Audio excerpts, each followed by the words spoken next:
Welcome. Today we're talking about how to find the area of regular polygons.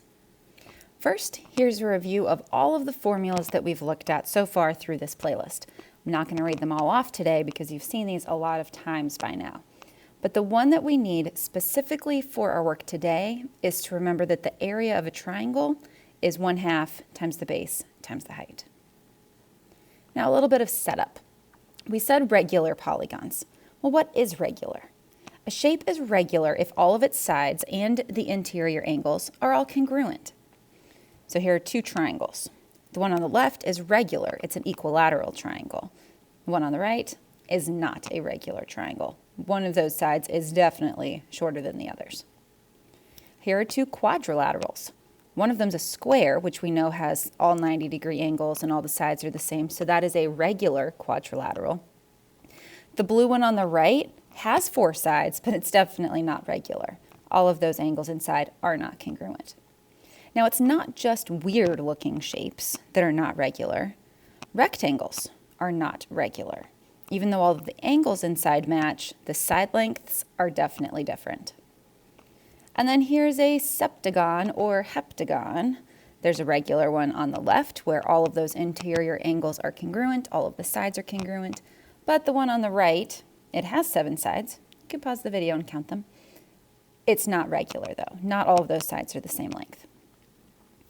When we look at a regular polygon, it's going to have specific pieces and parts and lengths that we're going to need to be able to use. Now a radius goes from the center out to the corner. Just like if you drew a circle through all of those vertices, it would be the radius of that circle. Now, just like a radius of the circle, we can draw that out to the edge at any point. So all of these vertices, all of these corners have a radius you can draw. Now there's another one called the apothem. This is another segment inside the polygon. This is a segment that goes from the center to the middle of one of the sides.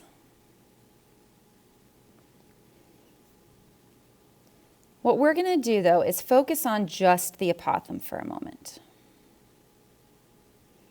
If we go ahead and bring in the radii on either side, so the left radius and the right radius, we just made an isosceles triangle. Now, since this is a regular polygon and all of these measurements are the same, there are actually 6 of these triangles as you work your way around the hexagon. Basically, each side gives us another triangle. Each side plus the next radius gives us another triangle. So there's 6 triangles inside of that hexagon. Now, if we can find the area of that isosceles triangle, then really we can multiply that by 6, since there were 6 of them, to get the area of the entire hexagon. So remember, area of the triangle is 1/2 times base times height. But the triangle base was the original side of the hexagon, and the triangle height was the original apothem. So we can actually adjust our little formula for area of the triangle in this context to say 1/2 times side times apothem. So we'll use that S and that A. Let's look back at our original hexagon and we'll try to put this all together. So the area of that green triangle that's highlighted at the bottom is 1/2 times S times A. So the side length and the apothem length. When we want to find the area of the entire hexagon, remember I said multiply that by 6.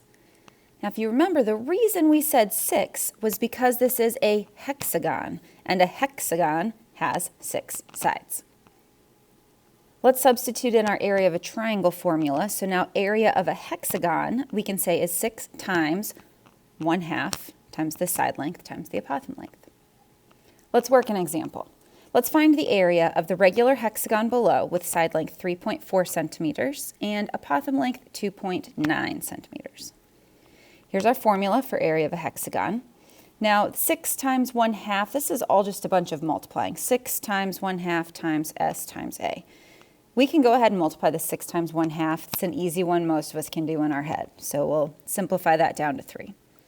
Now our side, that's the 3.4. It doesn't have to be the side that's right next to our apothem because all of the sides are the same. So we'll plug in our 3.4. Then the apothem is 2.9, so we'll plug that in. And then since this is all multiplication, you just go to the calculator, hit 3 times 3.4 times 2.9, and we get 29.58. Of course, for our final answer, we're going to bring in the centimeters squared as our unit, and there you go. If you needed to round this to the nearest tenth, of course, it would be 29.6 centimeters squared. Let's look at a second example. Let's find the area of the regular octagon below with side length 10 meters and apothem length 12.1 meters. We already know the area of a hexagon was 6 times 1/2 SA, but that was a hexagon with 6 sides. We have an octagon now, so you might have already figured out the little pattern here. Since it's an octagon with 8 sides, we'll use 8 times 1/2 SA. And really, we can apply this to any regular polygon with any number of sides, where we would say the area of what's called an n-gon, because n is the number of sides, would be n times 1/2 SA. So you can use this for a decagon, a dodecagon, a 25-sided shape. It doesn't matter. Any number, however many sides there are, that's the number you use for n. That's an important formula that you will need as you work through whatever your practice is for this topic. But right now, we just have an octagon, so let's find the area of an octagon. Now we can simplify that 8 and the 1/2 just like we did the 6 and the 1/2 before, so 4 times S times A. Now S is our side length, that's 10 meters, we'll substitute that in. And then A is 12.1, we'll substitute that. And then you just go to the calculator, multiply it all out, we get 484, and of course our units would be the original units, but squared, so meters squared. So just to summarize, you can find the area of any regular polygon when given side length and the apothem length by using this formula. N times 1/2 times S times A, where N, of course, is the number of sides. Now, you know, I can't leave you without giving a backwards example. So here we have a pentagon, and we know the area is 525 square units. We know the apothem is 12 units. You want to find the length of one of the sides.